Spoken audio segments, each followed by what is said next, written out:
Halo, apa kabar? Semoga kita selalu dalam keadaan sehat dan tidak kekurangan suatu apapun ya. Anak-anak, kali ini kita akan belajar IPA. Kita akan pelajari IPA tentang peduli terhadap makhluk hidup. Apa sih yang akan kita pelajari? Nah, kita akan mempelajari bagian tubuh dari hewan. Ada apa saja sih bagian tubuh hewan itu? Kita simak bersama-sama. Anak-anak, kita akan mempelajari tentang karakteristik hewan. Karakteristik hewan yang kita pelajari adalah dari hewan cicak, kelelawar, dan bunglon. Kita bahas yang pertama. Cicak memiliki karakteristik sebagai berikut. Yang pertama, mempunyai perekat pada telapak kakinya. Nah, karena dia punya perekat pada telapak kakinya, sehingga cicak bisa bebas atau bisa leluasa bergerak di dinding. Dan dia tidak akan jatuh. Karena fungsi dari perekat pada telapak kakinya adalah untuk menempelkan telapak kaki dan memperkuat pijakannya di dinding.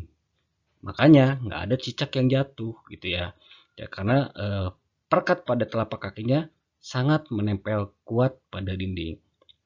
Yang kedua, memiliki lidah yang panjang dan lengket untuk menangkap serangga. Jadi, ketika cicak merayap di dinding, biasanya cicak itu sambil mengintai mangsanya. Sekiranya sudah dekat, melihat nyamuk atau lalat, nah, yang menangkap itu bukan kakinya, tetapi lidahnya yang lengket. Langsung dijulurkan sepanjang mungkin, kemudian kena target sasaran dari incarannya, kemudian baru deh si cicak itu mendapat makanan dari buruannya. Kemudian yang ketiga, ukuran tubuh cicak rata-rata panjangnya sekitar 7 sampai 10 cm saja. Ada hewan yang mirip cicak itu bisa panjangnya lebih panjang lagi dari cicak, tapi namanya bukan cicak. Ada yang tahu? Ya, betul. Sejenis cicak ada nama lainnya atau hewan lain yang mirip dengan cicak adalah toke. Toke itu ukurannya lebih besar daripada cicak. Katanya cicak bisa, toke itu panjangnya bisa melebihi cicak, bisa sampai kurang lebih 40 sampai 50 cm. Wow, panjang sekali ya. Oke. Ciri yang berikutnya adalah yang keempat, dapat memutuskan ekor untuk melindungi dirinya. Jadi, untuk menghindari pemangsa, cicak berkamuflase dengan cara memutuskan ekornya. Jadi, si pemangsa itu mengira ekor cicak yang diputuskan itu adalah mangsanya dari pemangsa itu. Yang kedua, kelelawar memiliki karakteristik sebagai berikut. Kalian tahu kelelawar kan? Iya, betul. Kelelawar itu hidupnya di tempat yang gelap. Yang kedua, mengeluarkan suara dengan frekuensi tinggi. Frekuensi tinggi itu tidak bisa kita dengar ya, hanya kelelawar saja yang bisa mendengar. Kemudian yang ketiga, memiliki pendengaran yang sangat baik dan peka menerima bunyi pantul untuk mendeteksi benda di sekitar. Karena penglihatannya sangat buruk, kelelawar itu memanfaatkan indera pendengarnya untuk mencari makanannya. Makanya kelelawar itu biasanya keluar dari sarangnya atau dari gua ya. Biasanya kelelawar atau kalong itu dia bertengger di suatu tempat, dia bergerak pada malam hari untuk mencari mangsanya. Atau dengan kata lain, kelelawar itu sejenis atau satu jenis dengan hewan nokturnal yang bergeraknya pada malam hari. Ciri yang keempat untuk kelelawar merupakan hewan nokturnal. Yang tadi sudah Bapak jelaskan ya, melakukan kegiatannya apapun kegiatannya selalu dilakukan pada malam hari. Yang ketiga, bunglon memiliki karakteristik antara lain yang pertama, dapat mengubah warna kulit sesuai warna benda di sekitarnya untuk melindungi diri. Melindungi diri dari siapa? Jelas, dari pemangsa. Misalkan nih, si bunglon dia berada di posisi atau di media atau di daerah atau di tempat dia berhinggap atau bertengger, misalnya warnanya coklat. Nah, bunglon juga akan mengadaptasikan tubuhnya mengikuti warna tempat tersebut menjadi warna coklat. Ketika dia sedang ada di dedaunan kan warnanya hijau ya, dia akan mengadaptasikan atau mengkamuflasekan tubuhnya menjadi warna hijau. Jadi kita tidak bisa dapat melihat dengan jelas mana si bunglonnya karena terkamuflase oleh warna yang sama dengan di mana dia tinggal atau bertempat. Kedua, mempunyai lidah yang panjang melebihi ukuran tubuhnya. Hampir mirip dengan cicak ya. Bunglon juga dia mencari makannya dengan menangkap buruannya dengan menggunakan lidah. Jenis cicak adalah ada 3. Cicak rumah, cicak pohon hijau, dan yang tadi Bapak bilang, cicak yang ukurannya paling besar yaitu tokek. Sedangkan kelelawar ada beberapa jenis. Tapi yang lebih kita kenal ada 2 jenis, yaitu kelelawar pemakan buah, biasanya ukurannya besar ya, dan kelelawar pemakan serangga. Tadi kita sudah mendengar sedikit pemaparan tentang karakteristik beberapa hewan. Nah, kali ini kita akan membahas tentang daur hidup hewan atau metamorfosis. Metamorfosis itu dibagi menjadi 2. Yang pertama, metamorfosis sempurna, dan yang kedua, metamorfosis tidak sempurna. Daur hidup adalah masa pertumbuhan dimulai dari telur sampai menjadi dewasa. Nah, kita lihat di situ ada beberapa contoh. Yang pertama kita akan bahas adalah metamorfosis yang sempurna. Di situ ada gambar kupu-kupu, katak, dan lalat. Kenapa dibilang sempurna? Karena pada metamorfosis kupu-kupu, katak, maupun lalat, kita perhatikan di situ mengalami beberapa perubahan bentuk. Contoh nih ya, seperti kupu-kupu. Kita lihat, kupu-kupu itu berasal dari apa sih? Berasal dari telur, kemudian telur menetas menjadi ulat. Ulat ketika sudah dewasa, dia akan berubah menjadi kepompong muda. Kepompong muda itu berarti si ulatnya itu masih baru menjadi kepompong. Kemudian kepompong dewasa itu berarti si kepompongnya sudah siap untuk menjadi kupu-kupu. Kemudian berubah lagi menjadi kupu-kupu muda. Kupu-kupu muda itu sayapnya masih kurang bagus ya, masih kalau seperti pakaian itu masih kusut, sehingga kupu-kupu muda itu belum bisa terbang. Kemudian berubah lagi menjadi kupu-kupu dewasa yang sudah siap terbang mengembara kemana-mana. Nah, selain dari itu, contoh berikutnya adalah metamorfosis katak. Kita perhatikan, metamorfosis katak itu bermulai dari telur, kemudian berubah jadi berudu atau cebong, kemudian berubah lagi menjadi katak muda atau katak berekor, kemudian menjadi katak dewasa. Kita perhatikan dari 2 contoh yang Bapak sebutkan tadi, semuanya mengalami perubahan bentuk.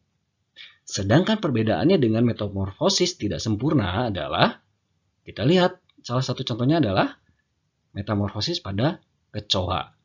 Kecoa itu berawal dari telur atau berasal dari telur, kemudian menetas menjadi nimfa yang masih kecil ya, kemudian dia berkembang lagi menjadi nimfa 2 atau mulai tumbuh besar, kemudian berubah lagi menjadi kecoa dewasa dan tumbuh menjadi kecoa dewasa. Dari siklus metamorfosis pada kecoa, kita tidak menemukan yang namanya perubahan bentuk. Nah, mengapa sampai disebut tidak sempurna? Karena setiap perubahan pada kecoa atau metamorfosis pada kecoa tidak mengalami yang namanya perubahan bentuk. Oke, tadi kita sudah belajar tentang karakteristik hewan dan daur hidup pada hewan. Kita sekarang akan membahas atau mempelajari bagian-bagian utama pada tubuh burung. Kita lihat pada gambar, bagian tubuh burung. Bagian tubuh burung itu dibagi menjadi 3 bagian utama. Yang pertama adalah bagian kepala, kemudian bagian tubuh, dan bagian kaki.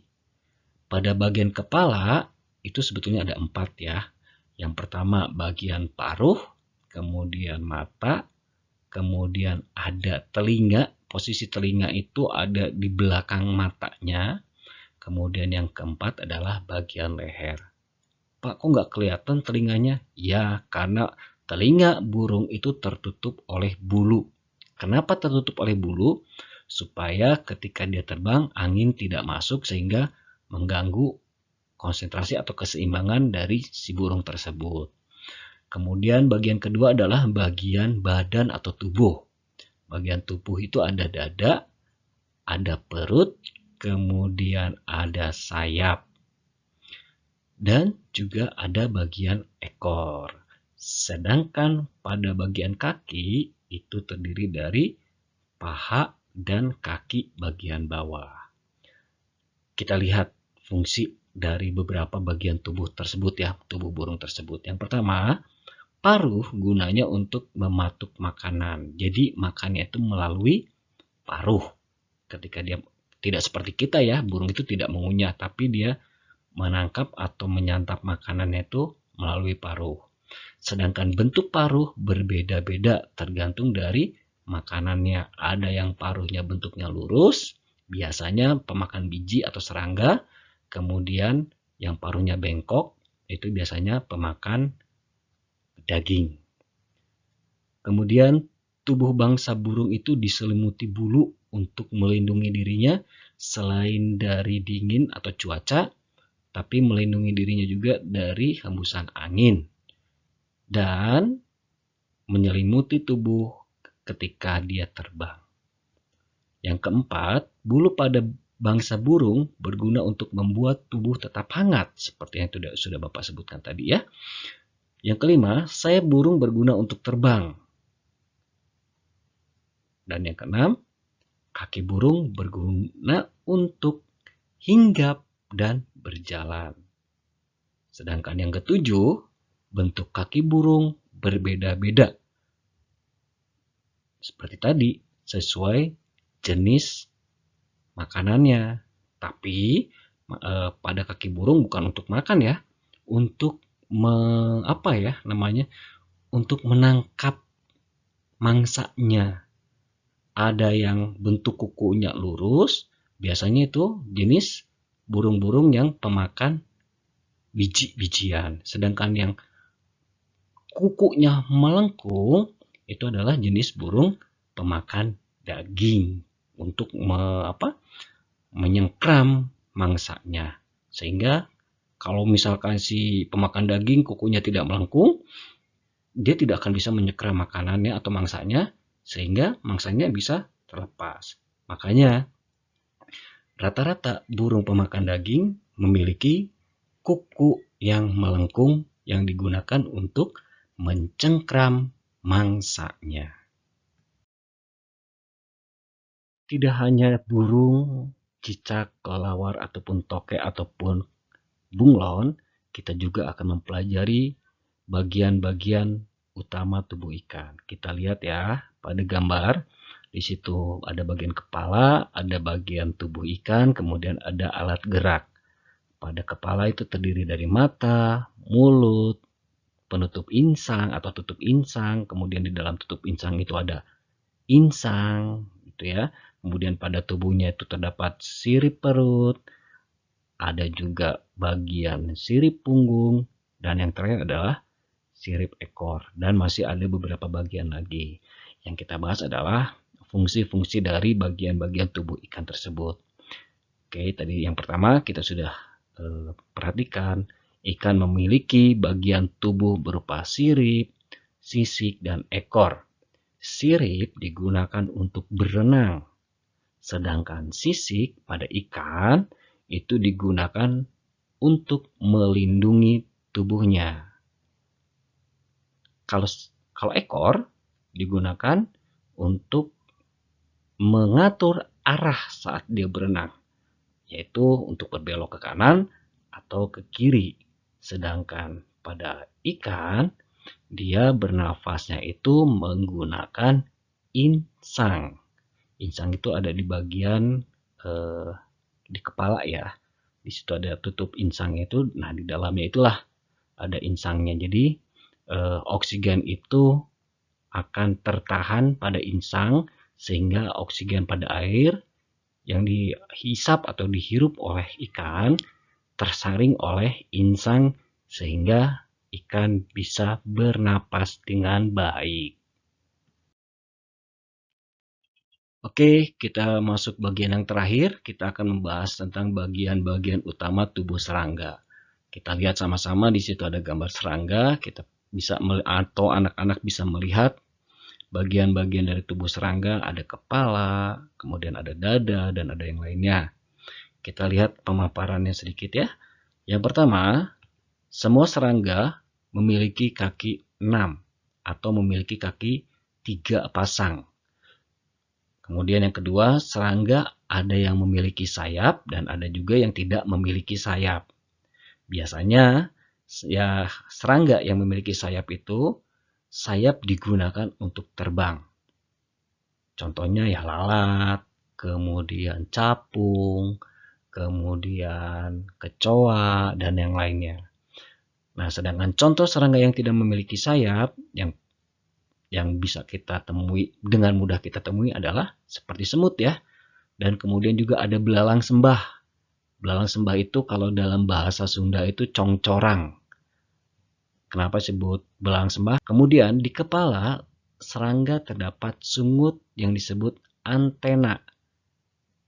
Untuk apa sih antena? Kita lihat pemaparan yang poin ke-6.